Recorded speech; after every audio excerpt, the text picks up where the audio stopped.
Mis queridos peregrinos, muy buenos días. Hoy comenzamos nuestra segunda semana. Exactamente hace una semana, miércoles de ceniza, iniciamos nuestra peregrinación. Estamos al lado del mar de Galilea, estamos en Magdala. Aquí pueden ver ruinas del puerto y mercado de Magdala.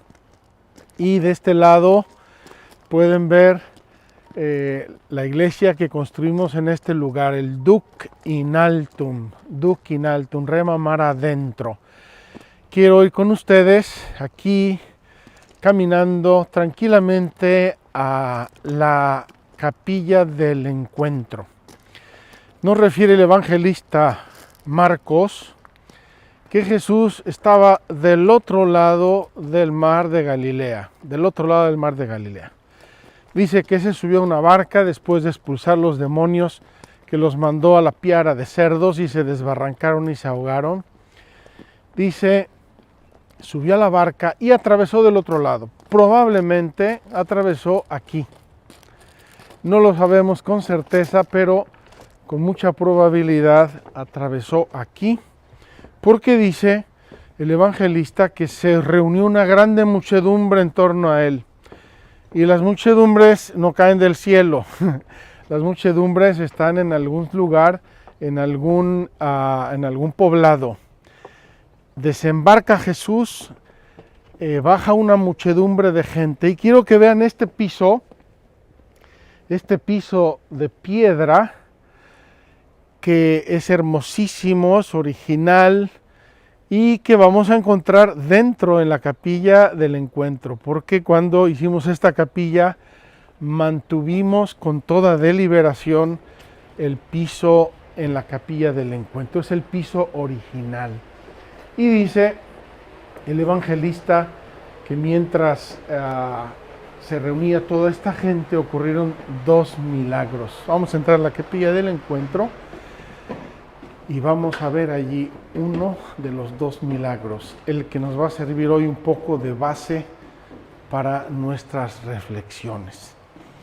Es una maravilla pensar aquí en este lugar, la muchedumbre, la gente que se agolpa a torno a Jesús, una muchedumbre inmensa, y Jesús realiza 2 grandes milagros. Queridos amigos, queridos peregrinos, estamos en la capilla del encuentro.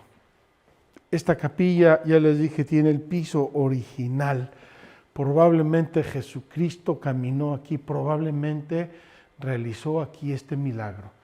Y realizamos esta capilla con los colores y con el esquema parecido a la sinagoga de Magdala, sinagoga del siglo I, con toda deliberación. Esta capilla la consideramos una capilla ecuménica, es decir, aquí permitimos a los no católicos celebrar sus servicios, sus ritos, sus oraciones, y aquí se realizó este maravilloso encuentro de la hemorroísa. Queridos amigos, vamos a interrumpir aquí. De momento, esta es la introducción. Ya hemos estado aquí en nuestras peregrinaciones anteriores, pero tenemos que volver porque este milagro y este hecho son maravillosos y nos van a servir hoy de base para nuestras reflexiones.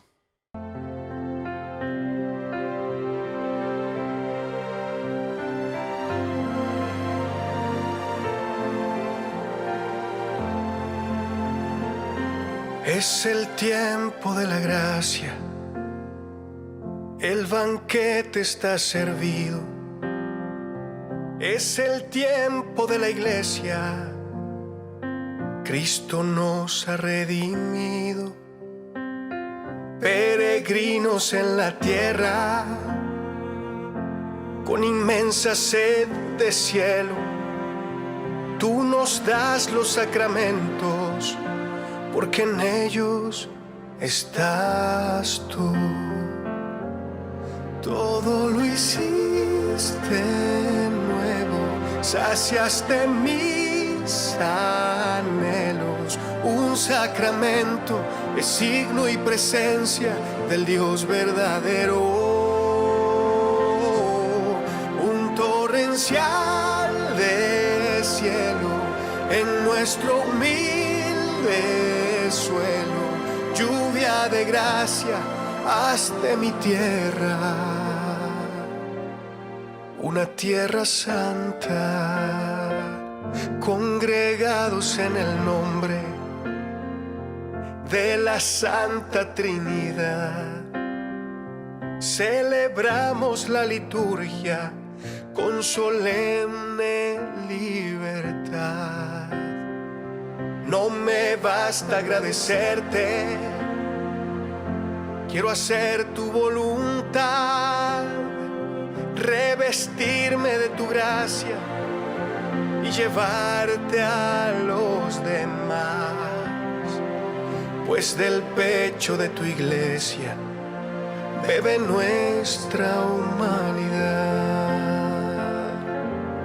Todo lo hiciste nuevo, saciaste mis anhelos. Un sacramento es signo y presencia del Dios verdadero. Un torrencial de cielo en nuestro humilde suelo, lluvia de gracia, haz de mi tierra una tierra santa.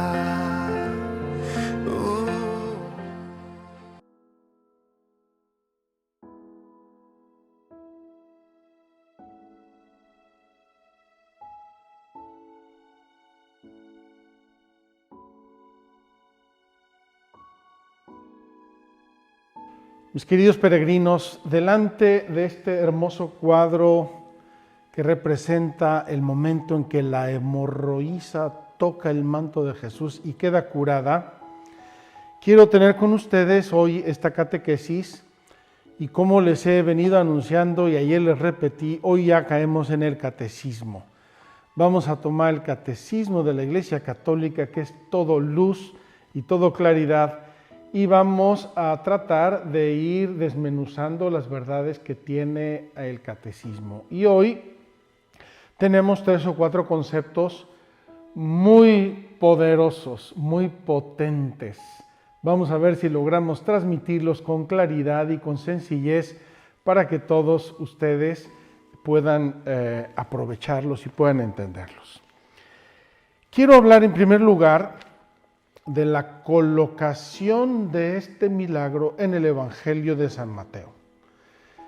Nosotros a veces vemos milagros hechos, palabras de Jesús, y no sabemos muy bien dónde están. Pero quiero decirles que cada parte del Evangelio y de la Sagrada Escritura es un rompecabezas. Tiene un lugar, tiene un porqué, está al lado de otra cosa, al lado de una enseñanza, al lado de otro hecho. Tiene una colocación bien precisa en el tiempo y en el espacio. Y yo quisiera que hoy colocáramos este hecho en su tiempo y en su espacio. Voy a dar saltos brevísimos de lo que quiero comentarles. Así, un esquema rapidísimo del Evangelio de Mateo. Evangelio de Mateo. En primer lugar, en el capítulo 3, San Mateo comienza lo que dice mi edición de la Biblia de Jerusalén, la promulgación del reino de Dios. Jesús llega y dice, señores, está llegando un reino, el reino de Dios, el reino de los cielos, conviértanse. Jesús lo promulga, lo anuncia. En los capítulos 5 a 7, Jesús nos da el discurso evangélico o sermón de la montaña, es decir, nos dice cuál va a ser su programa. Ese reino de los cielos que ya les anuncié, ahora va a tener este programa. Luego, capítulo 8 a 10, Jesús va a hacer la predicación del reino de Dios. Es decir, lo anuncia, lo promulga, dice el programa y luego empieza a explicarlo. Ahí quiero detenerme en el capítulo 8 y 9. En esta predicación del reino de Dios, el Evangelio tiene dos partes bien señaladas.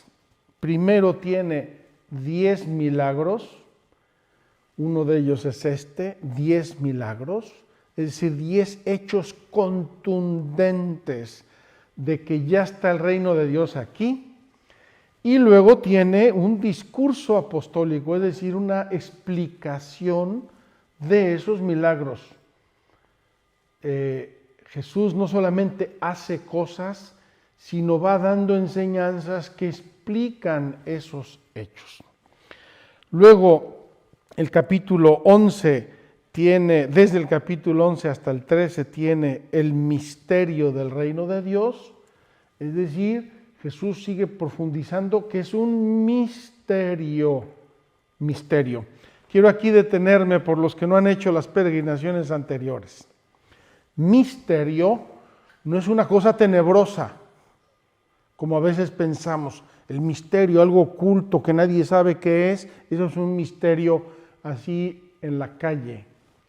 Misterio en clave evangélica y bíblica es algo luminoso. El verbo mío, de donde viene misterio, es cuando yo hago así porque me deslumbra la luz y tengo que cerrar los ojos. Eso significa mío. Y de ahí viene misterio. Es decir, exceso, abundancia de luz. Pues bien, Jesús explica el misterio del reino de Dios. Y acto seguido, a final del capítulo 13 y 14, Jesús nos enseña que la iglesia es la primicia del reino de Dios en la tierra. Es decir, no tenemos que llegar al cielo para estar en el reino de Dios, sino que ya desde ahora entramos, por así decir, en la antesala del reino de Dios. Y esa antesala es la iglesia. Ese discurso de la iglesia como primicia del reino de Dios se divide en dos partes, una sección narrativa y lo que llama la Biblia de Jerusalén el discurso eclesiástico, es decir, el discurso fundacional de la iglesia. Después de eso, Jesús va a hablar en los capítulos 19 a 23 de la próxima venida de los reinos de los cielos, es decir, ya viene, ya está llegando. En el capítulo 25 va a hablar del discurso escatológico, es decir, de la salvación del reino de los cielos, del más allá, y de ahí pasa a la pasión, muerte y resurrección, que va a ser el sello de autenticidad, la garantía de que todo lo demás se va a cumplir. Entonces, fíjense, anuncio del reino de los cielos, presentación del programa, explicación de lo que es, con hechos, con milagros. Jesús muestra con su poder que eso que está anunciando tiene fuerza, tiene valor, tiene validez, tiene fundamento. Y luego comienza ya a hablar de la iglesia, es decir, esto va a comenzar ya, comienza aquí en la tierra y luego va a continuar en el cielo, la escatología. Y termina, repito, con el discurso de la pasión, muerte y resurrección de Jesucristo. Queridos amigos, entonces el milagro de la hemorroísa es un milagro probatorio de que Jesús tiene el poder de compartirnos el reino de Dios, el poder de establecer el reino de Dios, el poder de darnos la llave para entrar en el reino de Dios.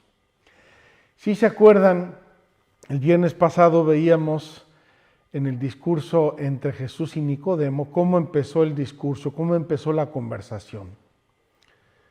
Nicodemo le dice a Jesús: Maestro, sabemos que vienes de Dios porque nadie puede hacer las cosas que tú haces si Dios no está con él. Nicodemo, hombre justo, hombre sabio, hombre prudente, hombre instruido, viendo los hechos que hace Jesús, concluye: este hombre viene de Dios, no puede no venir de Dios. Nadie puede hacer esas cosas si Dios no le da el poder. Pues bien, vamos a leer brevemente este milagro porque queremos detenernos hoy en 2 o 3 palabras. Como les dije, hemos visto ya este milagro en nuestras peregrinaciones anteriores, pero es tan bello, tan rico y tan profundo que podríamos hacer una peregrinación entera aquí sentados a los pies de este encuentro entre Jesús y la hemorroísa. Así les estaba hablando cuando se acercó un magistrado y se postró ante él diciendo: mi hija acaba de morir, pero ven, impón tu mano sobre ella y vivirá. Este magistrado, el evangelista Marcos nos dirá que es Jairo, el jefe de la sinagoga. Jesús se levantó y lo siguió junto con sus discípulos. En esto, una mujer que padecía flujo de sangre desde hacía 12 años, se acercó por detrás y tocó la orla de su manto. Pues se decía para sí: con solo tocar su manto me salvaré. Jesús se volvió y al verla le dijo: ánimo, hija, tu fe te ha salvado. Y se salvó la mujer desde aquel momento. Al llegar Jesús a casa del magistrado y ver a los flautistas y a la gente alborotando, decía: retiraos, la muchacha no ha muerto, está dormida. Y se burlaron de él. Mas, echada fuera la gente, entró él, la tomó de la mano y la muchacha se levantó. Y la noticia del suceso se divulgó por toda aquella comarca. Quiero reflexionar varias cosas con ustedes sobre este milagro. Primera cosa, la mujer está hecha polvo. Está hecha polvo porque en el concepto bíblico evangélico la sangre es la vida. Y esta mujer lleva 12 años, que es un número bíblico, que significa muchísimo tiempo, perdiendo sangre, es decir, perdiendo la vida. Y no voy ahora a detenerme a otros significados, me quedo solamente en ese. Esta mujer está perdiendo la vida. ¿Por qué? Porque tiene una hemorragia constante. San Lucas, evangelista, que por cierto fue médico, nos da detalles. Dice: había visto a cantidad de médicos y no solo no la curaban, estaba siempre peor. Primera cosa. Segunda cosa, había gastado todo su dinero y no había conseguido nada. Es decir, humanamente hablando, esta mujer estaba camino de la muerte, camino de la desesperación. Y legalmente en el judaísmo, por tener flujos de sangre, era impura, legalmente impura. Por lo tanto, no podía convivir con los demás, no podía tocar a nadie. Vivía una vida desgraciada. Primera cosa, esta sangre que está perdiendo la mujer es la vida y se está desangrando, está perdiendo la vida. Segundo, según el evangelista Mateo, dice: si tocara yo el manto de Jesús, me salvaré. No solamente dice me sanaré, que es el remedio físico de su enfermedad, sino dice me salvaré, es decir, mi vida se va a transformar, voy a llegar al puerto de la salvación. Y ella cree firmemente que eso se va a dar en cuanto toque incluso el manto. Ya no dice estrecharle la mano, pedirle que me impongan las manos, que me dé un abrazo. No, basta que toque yo la punta de su manto y me salvaré. Y Jesús le va a decir: tu fe te ha salvado. No le dice sanado, le dice salvado. Es decir, te hemos rescatado de ese proceso de muerte y te devolvemos la vida.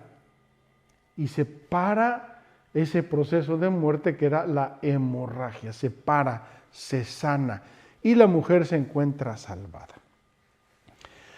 Bien, podríamos comentar muchas más cosas, pero quiero pasar a otra. Dicen los evangelistas, y aquí quiero subrayar que este pasaje lo citan, lo comentan los 3 evangelistas sinópticos, es decir, tiene una importancia capital en los evangelios este hecho, este pasaje. Dicen los evangelistas que cuando Jesús sintió, vamos a tomar el pasaje para que no inventemos.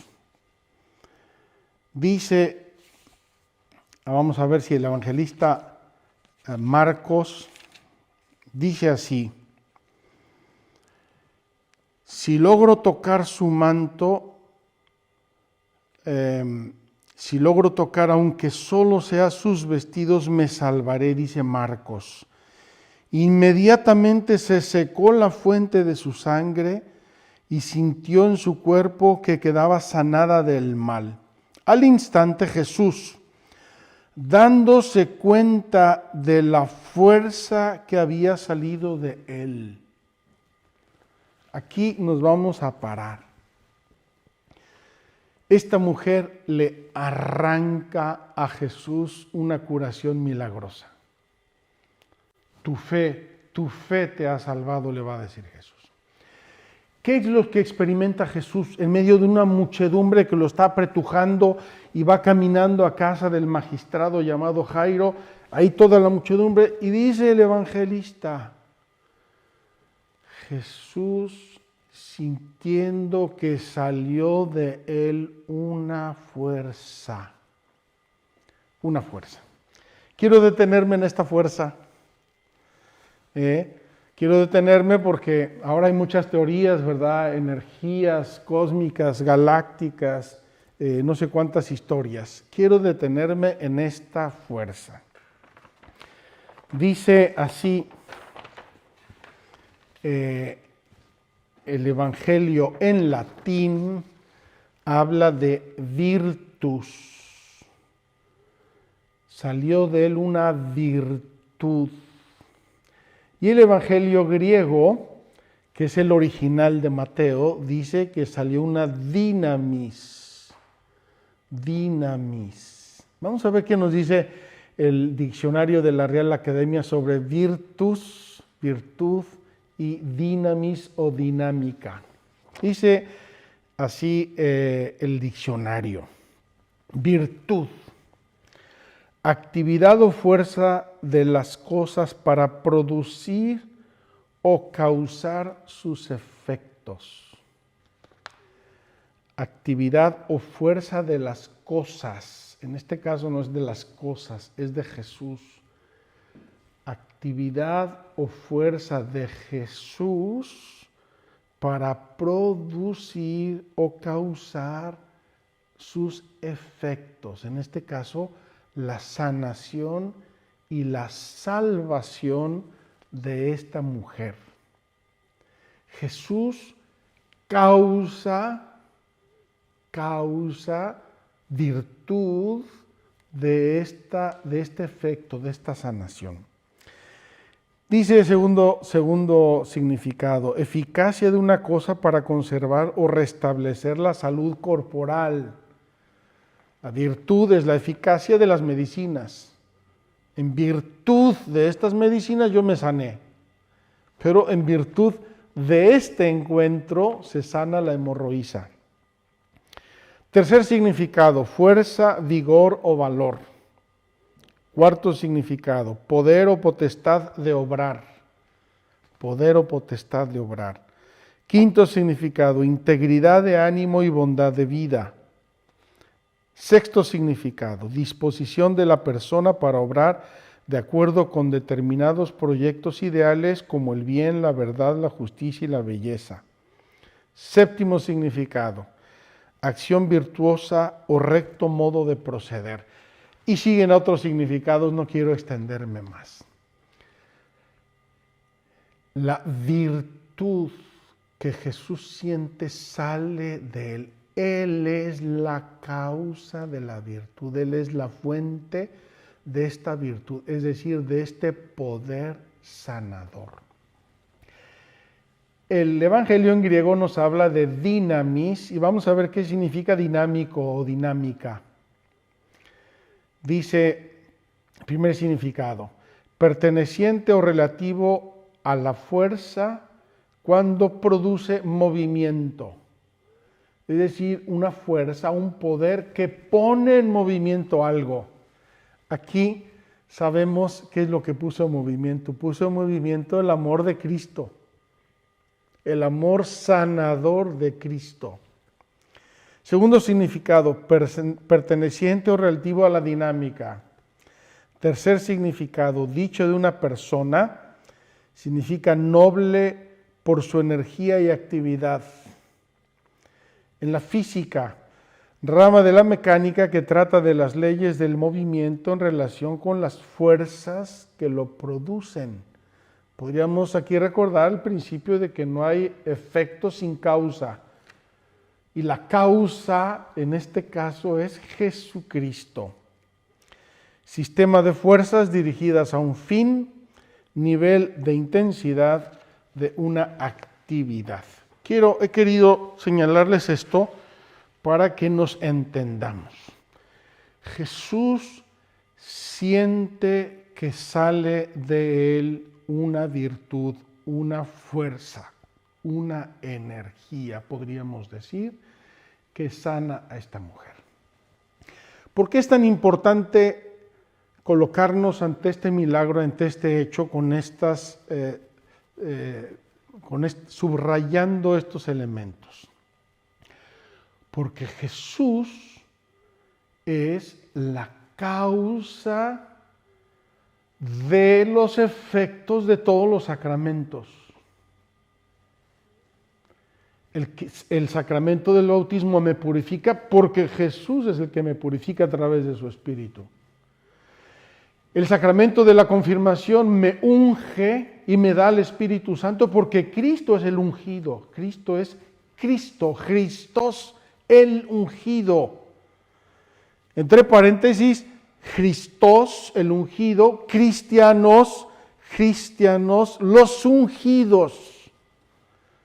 Nuestro nombre de cristianos significa que Cristo nos ungió con su Espíritu Santo. Fíjense hasta qué punto Cristo es la causa de la gracia, la causa que genera la gracia de todos los sacramentos. Y así podríamos seguir, ya no digamos la Eucaristía, cuando el sacerdote dice, esto es mi cuerpo, yo no hablo de mi cuerpo físico, de mis 100 kilitos. Yo hablo, le doy mi boca a Cristo, es Cristo el que está diciendo, esto es mi cuerpo, esta es mi sangre. Y así todos los sacramentos. Cristo es la causa de la fuerza, del poder de Cristo, mana esta virtud, mana esta dinamis que nos salva y que nos sana. Sana nuestro cuerpo, salva nuestra alma.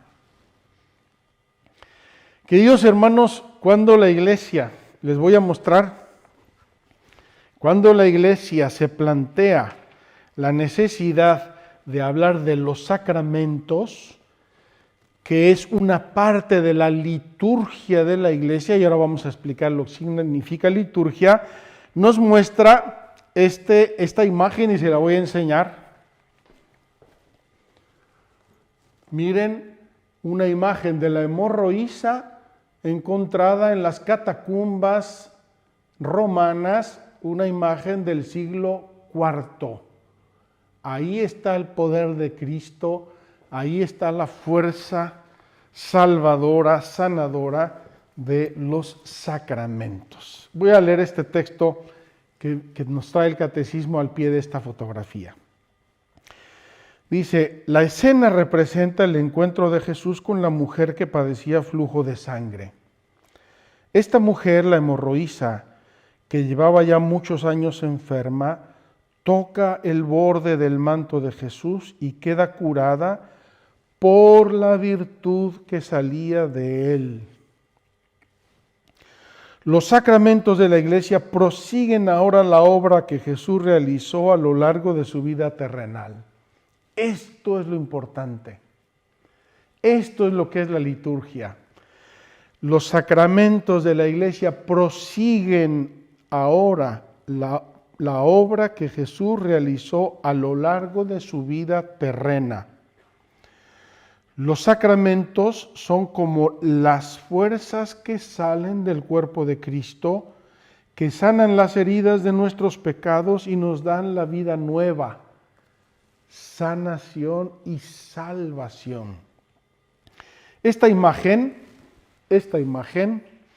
simboliza, por tanto, la virtud divina y salvífica del Hijo de Dios, que salva a todo el hombre en cuerpo y alma por medio de la vida sacramental.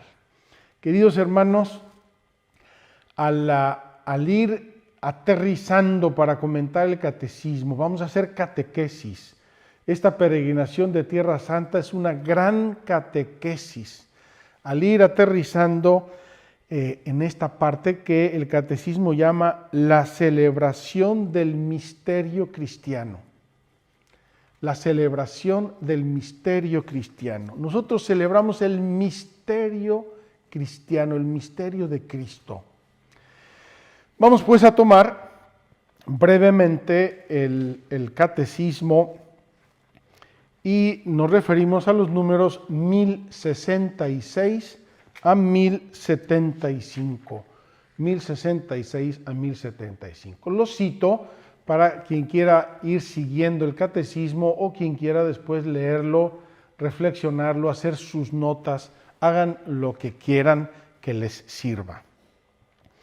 En primer lugar, el catecismo nos dice: en el símbolo de la fe, la Iglesia confiesa el misterio de la Santísima Trinidad y su designio benevolente. Es decir, nosotros en el credo, lo vimos hace un año, confesamos a Dios, Dios Padre, Creador, Dios Hijo, Redentor, Dios Espíritu Santo, Santificador, y la Iglesia como obra del Espíritu Santo.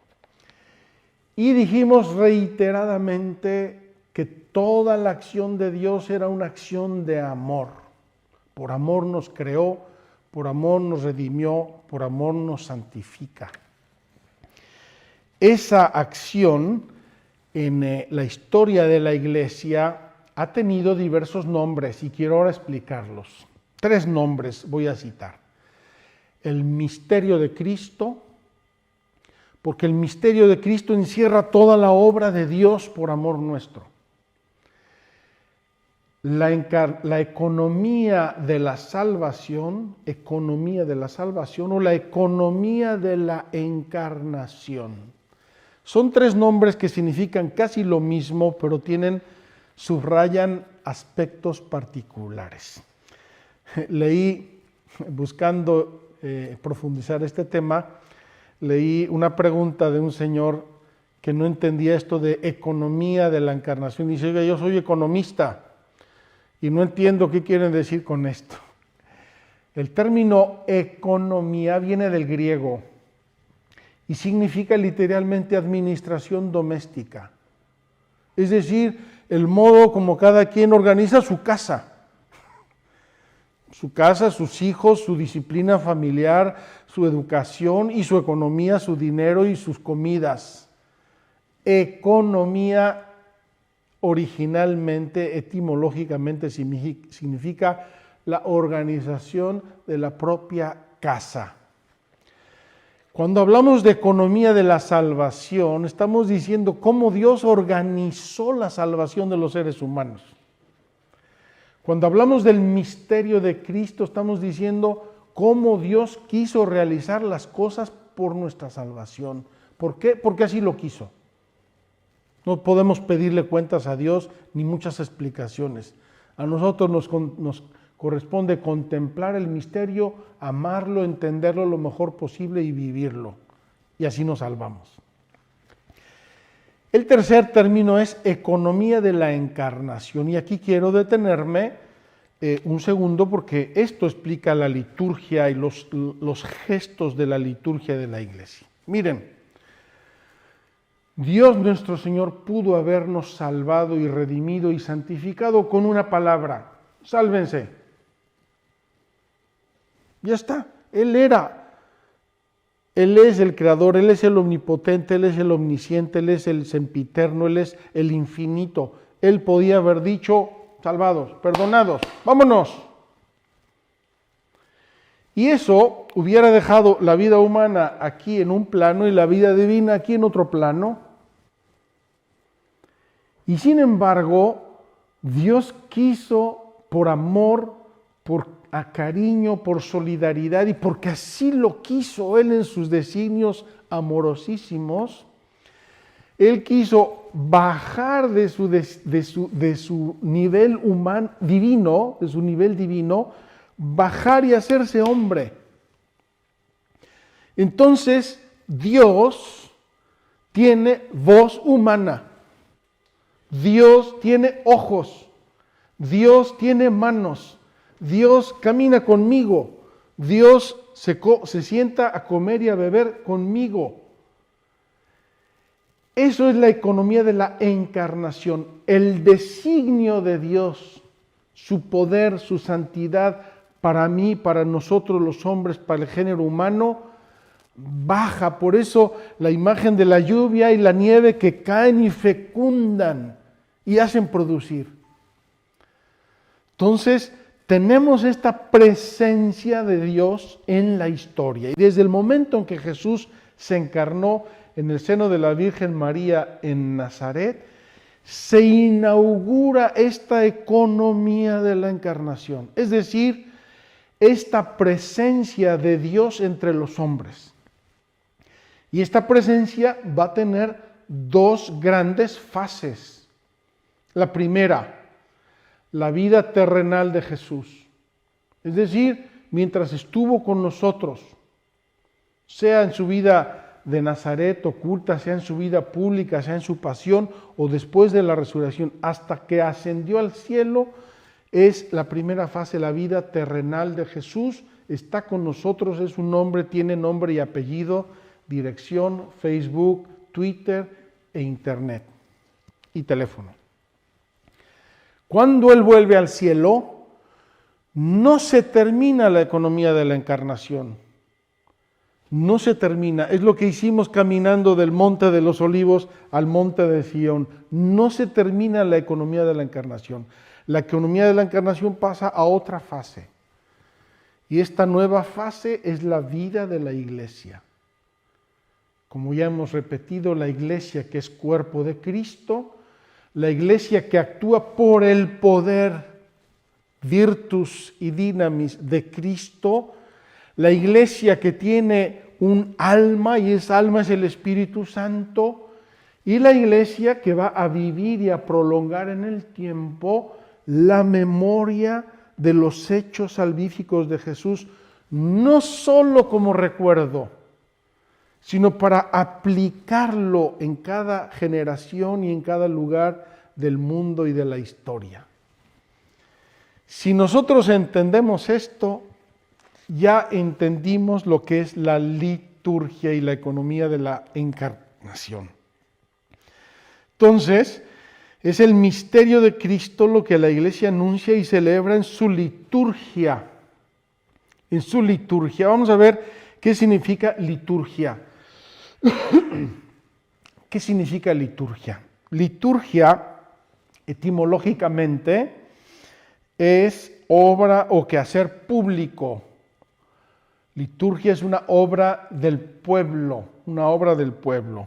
Servicio de parte de o en favor del pueblo.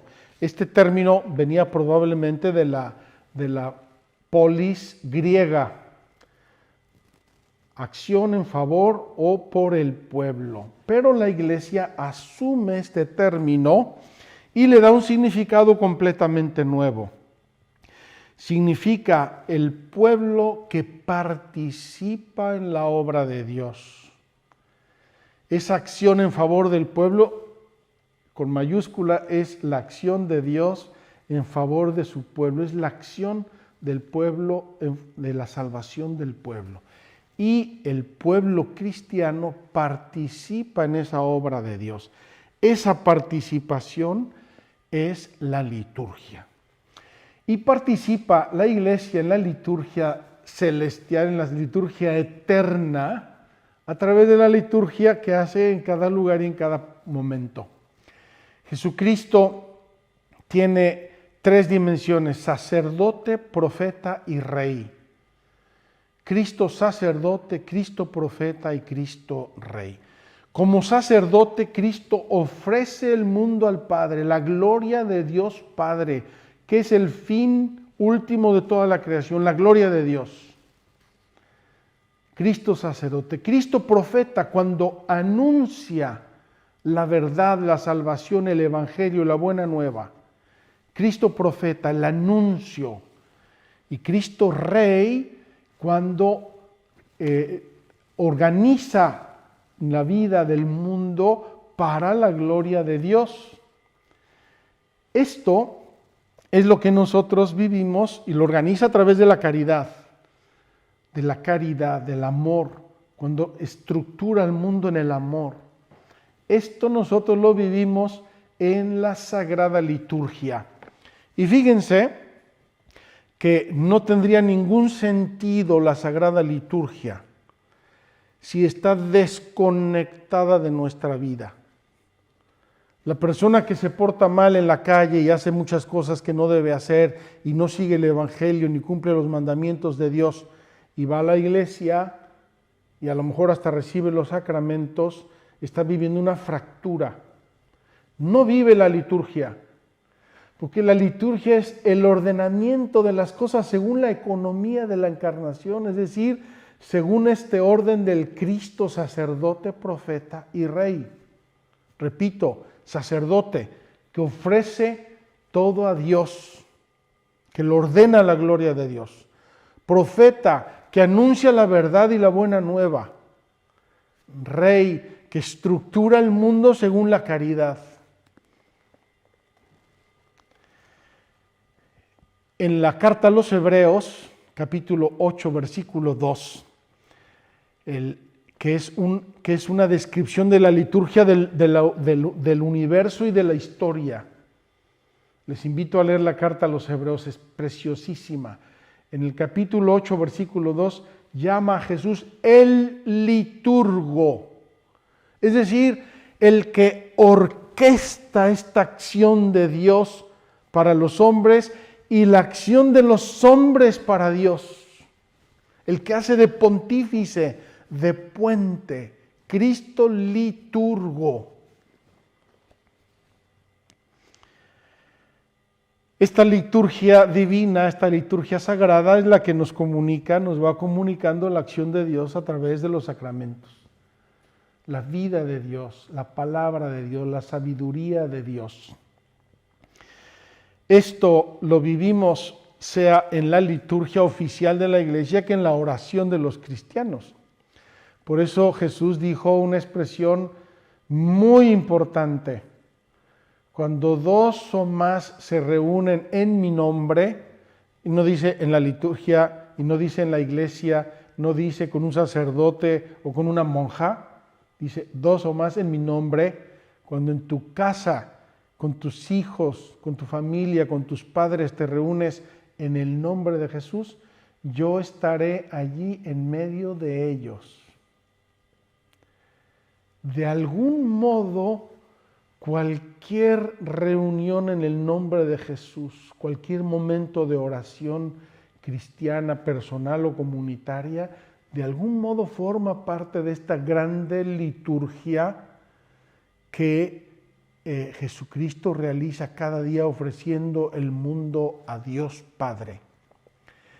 Fíjense qué hermoso, es una expresión de la liturgia de la misa que a veces no entendemos. al final de la consagración, antes de comulgar, antes de unirnos a Cristo y decir amén, amén, amén, amén, amén, decimos, por Cristo, el liturgo, por Cristo, con Él y en Él, a ti, Dios Padre Omnipotente, en la unidad del Espíritu Santo, es decir, la Trinidad Santa, todo honor y toda gloria, por los siglos de los siglos, amén. Es decir, es el cumplimiento de la liturgia del mundo y de la historia en la Iglesia. Termino esta catequesis. Liturgia y catequesis. La liturgia requiere la catequesis. Tenemos que entender lo que hacemos, tenemos que gustarlo, tenemos que vivirlo, tenemos que profundizarlo. Acabo de hacerles un pequeño ejemplito de lo que sería la catequesis. Profundizar lo que es la virtus y profundizar lo que es dinamis. Eso es catequesis. ¿Por qué? Porque tenemos que pasar de lo visible a lo invisible. De lo visible a lo invisible. Yo veo el bautizo y veo cómo el cura coge el agua, yo te bautizo en el nombre del Padre, del Hijo. Yo veo un gesto visible, pero está sucediendo algo invisiblemente. Esa alma está renaciendo. Se lo dijo Jesús a Nicodemo. Tú eres maestro de Israel y no entiendes estas cosas. Pues ¿cómo entenderías si te hablara yo de las cosas del cielo? El Espíritu sopla donde quiere y oyes su voz, pero no sabes de dónde viene ni a dónde va. Por eso la sagrada liturgia, la liturgia divina, requiere la catequesis, requiere la homilía, requiere la explicación, requiere la lectura, requiere la formación. Porque si hacemos gestos, repetimos gestos y no los entendemos, entonces nos está salpicando la gracia de Dios, pero no nos está entrando y transformando a fondo. Queridos hermanos, aquí termina nuestra introducción y mañana vamos ya a pasar al catecismo, a la economía sacramental. La economía sacramental. Yo espero que estas explicaciones sobre la hemorroísa, sobre Jesús y sobre la economía de la encarnación y la liturgia nos ayuden para tener grande deseo, hambre de conocer lo que hacemos, de vivirlo intensamente, de experimentar que es Dios, que es la dinamis, la virtus de Dios actuando en nuestros corazones, en nuestra vida y en nuestro mundo, cada vez que se celebra un sacramento, cada vez que se hace una oración, cada vez que nos reunimos como iglesia a celebrar el misterio de Cristo. Nos vemos mañana, si Dios quiere, para seguir caminando el camino de los sacramentos en general.